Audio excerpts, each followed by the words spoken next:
Berg, he loves to produce every 17th episode and does a great job. Oh, no, I like to prepare, or at least know what the heck we're going to talk about when we get together. And here are some prompts. He got these prompts producer not doing his job. Yeah, go ahead. Sorry. Producer. Oh, God. All right, so first up on Freeberg's curiousness. This is Freeberg. Right, if this is how you're going to do it, let's skip ahead to the next section. Come on. No. Okay. So go. Why do you think, Chamath, people love the podcast? Why do you think they listen? Why do you think they love it? What is the phenomenon? What lightning has been captured in this bottle? First is I think that they appreciate our friendship. It's kind of like odd and quirky. And I think a lot of, it maps to like relationships that they have amongst their own friends. So that's what makes it relatable. But the second is that all of us uniquely have a point of view about stuff that matters more and more in the world. I think that's just the basics of it. Like, it's not like technology is going away, and it's not like its impact in the world is going away. And the more it becomes mainstream, the more it's important for a lot of folks to understand what's happening. And I think we provide a pretty unfiltered view of it. And we do it where, and this is a lot of credit to Sachs more than anyone else on this show, has to take a counterpoint and steel man what would otherwise be controversial views. And if he didn't have his three friends around him, that would make the pod meaningfully worse, I think. Can you explain for people who don't know what steel manning is, what that means? Well, it just means like to have intellectual honesty around a point of view and actually put your best foot forward in trying to explain it, even when it's not orthodox, even when it's not what the mainstream would say is right. And so what it actually does is it creates a contrast against every other alternative that you have to learn about things, which you find incrementally is biased. And I think that's what we've gotten right. We are four friends that have a reasonable point of view rooted in some amount of success. And I think that that's important because it gives us credibility. And we take all sides of issues. Yeah. And oftentimes it is not the obvious, simple, reductive answer. And I think that that's where it really shines. Just so people know about the steel man argument, I just want to make sure people are clear on it. I think most people refer to it as the act of presenting the other argument in the strongest way possible to be intellectually honest. Like the opposite of a straw man. Exactly. Opposite of straw man. Because the way the debate happens on Twitter and so forth is it's almost like the intellectual debate is being attacked using opposition research tactics, like it were a political campaign. So in other words, they go back through anything you might have said or written, take the thing that was most wrong or least justifiable, or the thing they can even just take out of context, and then they'll try to make it about that as opposed to the argument you're actually making. And we just see this tactic over and over again, and it's not an intellectually rigorous way of having a debate about something. You don't learn anything. Right. And deep down inside, you know that it's contrived. And that is in a nutshell. So it almost in many ways has less to do with how good we are, but frankly, how bad all the alternatives are. So even if you wanted to learn about tech and you go up and you sign up for these newsletters, or if you look at some of these tech sites, they're really terrible. And they have done an increasingly terrible job over the last 5 years in telling the most important things, the truth, and everything in between. And so if you can find a source for an hour a week that is trying to tell you how basically the world is going to come together in a really integrated, multifaceted way, it's not like we're right. And it's not like we know better than other people. In fact, many times, a lot of the criticism I get is, how dare you talk about X or how dare you talk about Y?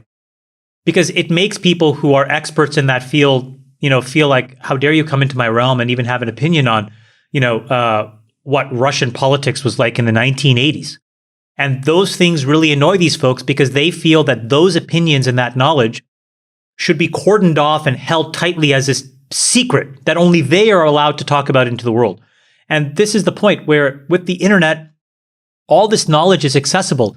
So the value of that knowledge, in my opinion, is the least it's ever been. It's the interpretation that's valuable. And it's the ability to actually think narratively around how all these things connect. And this is where I give a lot of credit. I think you guys do an incredible job. I think the way Friedberg thinks is super unique. I think the way that Sachs thinks is unique. I think, J. Cal, your courage to basically fight back is very special. All of it together is a really unique recipe. It works. And what I will tell you consistently is the number of people that listen to this of import and influence. I am constantly shocked. And if you are not sure of it, you need to get out of this stupid little echo chamber of Silicon Valley, go to New York, go around the world.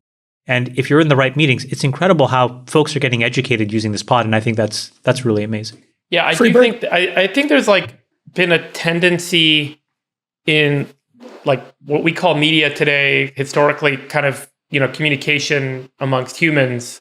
It was very slow for a communication cycle to go from beginning to end to close, because we had print and books and then telegraphs and then telephones and then television and radio. And the internet, I think, has really changed the cycle, the loop cycle, to the point that, a story iterates and proliferates very quickly. And a lot of people talk about the news cycle being very short nowadays. And what that means is that there is a groupthink approach to resolving to a point of view on what the news is. So the news comes out, everyone iterates on it, they form their point of view, and all of a sudden everyone's on the same point of view. And so there is no room for dissent or debate or discussion, because the cycle closes so quickly and everyone coalesces around the same point of view. And nowadays, I think we see not just that unipolar behavior, but we see this bipolar behavior, where everyone coalesces on their point of view, and how their point of view is the opposite of the other side. And everyone has their own heuristic for what the other side is. There's this populism versus elitism siding. There's this red versus blue siding.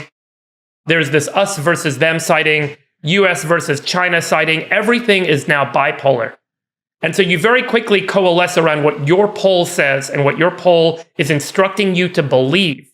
And that is what is fundamentally wrong with how the system is working today. And I think what people find refreshing about a discourse that doesn't succumb to that bipolarity as a standard is that it provides people the ability to have a real rational, out of sync point of view that maybe changes one's point of view and changes one's mind in a meaningful way. And I think that's what's really missing today. And I think maybe sometimes we do a good job and we touch on that. And so that's what I would strive to do, is to always try and avoid that bipolarity on everything. The Zen Buddhists call it dualistic thinking. The human brain and generally the universe seems to evolve into this kind of dualism on everything. And it's not really always the case that there are shades of gray, that there is nuance, that there is a complex dimensionality to things that I think people really, if they take the time to understand, recognize that maybe it's not left and right, maybe it's not elite and populism, maybe it's not all black and white. And that's an important, hopefully, framing that maybe we can bring to light through our diagnosis of what's going on in things right now. Yeah, and I'd like to add to that. I think there's a ton of great journalism going out there. We see it. There's a ton of great Substacks out there. People go deep. There's other great podcasts out there. And right now, it's a tumultuous time for media, journalism, and getting information. And what sources do we actually trust? Who actually is thinking in a crisp way and informing people? And having been a former journalist, when we were journalists, we knew that we would get 10, 20, 30, 40% of a story. We would publish it and we would try our best. But journalism has changed dramatically in the last 20 years. And I can tell you— Journalism is dead. Sorry. Okay. I'm sorry. There's still some great journalism occurring. It's on the margins. It's irrelevant. And I'll tell you why. Because the facts are known instantaneously on Twitter and through the internet. We don't need people to relay facts. We need people to wrap facts in context and allow us to come to our own conclusions. That's why I think journalism isn't what it used to be. That's why people who are historically journalists struggle, because now they actually have to create context and narrative and have an opinion. But when you publish that into the Wall Street Journal or the New York Times, it becomes very confusing. They don't know that that's what they were supposed to do. That's not what they used to do. That's not how Pulitzer Prizes were historically given out. And that's why everybody then, rants and rails that's about where things. I was kind of going is, if you look at it as journalists, people don't know this, but journalists are being compensated. Their little salaries, in many cases, are based on their follower counts. They're based on what audience they're bringing to the table. And you see this in Substack. Substack just said, we're going to hire the top journalists who have the most followers on Twitter. But you have to change the word so that you change how people think about it. These people are not journalists. These people are opinion makers. Okay, in some cases they're doing journalism. In some cases they're staying not. No, there are some cases where they're actually doing real journalism, Chamath. There are people doing investigative reporting still. It's not the majority of what you see, but it still exists. It's just a very much smaller percentage. But putting that aside, if you think about how your follower you can't count, wrap a virtuous blanket around 1,000 people because of the acts of one. I'm not. I said there's a range here. It's a small percentage, but there's still random acts of great journalism. What do you think that percentage is? Of content creation, I put it at 5%. So, that's a huge 1 out of number. 20. I'm shocked. Yeah. Anyway, I think it's less than 1%. But let me just finish this one thought here. If you are going to be hired and compensated, and we talk about systems here a lot. So just thinking from first principles, if you're a journalist, if you're a writer, opinion writer, whatever, you produce content for Wall Street Journal, for podcasts, et cetera. Today, let this sink in. Your follower count is what your book advance is. It's what your compensation is. It's who hires you. Now, if that's the truth, and it's not all the time, but I think the majority of the time. Which is a proof point that your job is not to relay facts. We can get facts from 1,000 sources. Let me finish my thought here. And so then what happens is, how is follower count on Twitter actually derived? How do you get that follower count? By being tribal. And so what's happened is journalists have become tribal. They get big followings. They give spicy takes. They pick a side, and then their compensation follows it. And that's why New York Times said, can we all stop on Twitter? And they literally put an edict out. Then you look at this podcast. I think people look at us as, in their mixture, podcasting long form, taking the time week after week to spend 90 minutes chopping these things up. I think that's what, to the original question, Freeberg, you had, is what people find so great. I when people ask me, I say it's really about the fact that there's a friendships here and it's funny, but it's also informative and it's insightful. And at times, as you pointed out, Chamath, random acts of bravery and taking positions that are not popular. And to think that you and Freeberg almost blew this up over a few 100K. I didn't. Oh yeah, no, the two of you equally should share. I wouldn't classify it that way. By the way, I think the point. Here we go. Now the bad feelings are already getting spicy. I have more of an ethical framework, but yeah, that's fine. Go ahead. Even worse. Look at Chamath stirring the pot. Just to chime in on this point, I mean, I think I'm in violent agreement with you guys, but I'd frame it a little differently. I think the reason why people seek out our podcasts and other podcasts and Substacks is, and sort of this kind of independent journalism and are willing to pay for it, is because the mainstream media has become totally devoid of substance. It's as partisan and ideologized as it's ever been. Reporters are extremely ideological. You look at the New York Times, the Washington Post, the major television networks. It's all kind of the same thing. And yeah, there is a little bit of an echo chamber problem in terms of the partisan politics, but the mainstream media is the most ideologized it's ever been. I mean, just to give you one small example that we talked about in the pod, we had 2 quarters of negative GDP growth, which the media has always considered to be the definition of recession. And then all of a sudden they said, no, we can't know what a recession is anymore, because they know that'd be a horrible headline for Biden right before the midterm elections. That's more of a partisan version. I think on the, a more ideological version would be just around this Ukraine war. I mean, it's just incredible how biased the coverage is. They don't even present the other side of the story, like let's call it the Mearsheimer take, about how we got to this point that we're in. So the American people just aren't being informed at all. We love to talk about how the people of all these other countries are being propagandized by their governments. We never talk about how propagandized the American people are. The media does not present the other side of the story at all on how we got into the Ukraine war and how we're now at the brink of what Biden calls Armageddon. Yeah. So how are we going to get out of it? How are we going to get out of it? Any topic, by the way. I think that was my punch. Because so many topics that we see, effectively short form, and short form meaning it can be presented in a soundbite or on a TikTok clip or in a couple paragraphs where someone's attention span lapses out, always misses the dimensionality that got us to that point. And so there's one perspective, one point of view on one dimension. And the dimension, like Sachs is talking about the time and the history of the dynamics of all the countries and all the people and all the interactions that have happened for the past couple of decades that led up to this moment. But then this moment is taken in its context alone and reclassified as being something that is good versus evil. It completely misses the entire storyline of what happened. It's like going to the end of a fairy tale and saying, here's this moment of what happened, and all the buildup and all the things that occurred are often missing, and all the different sides of the story are missing.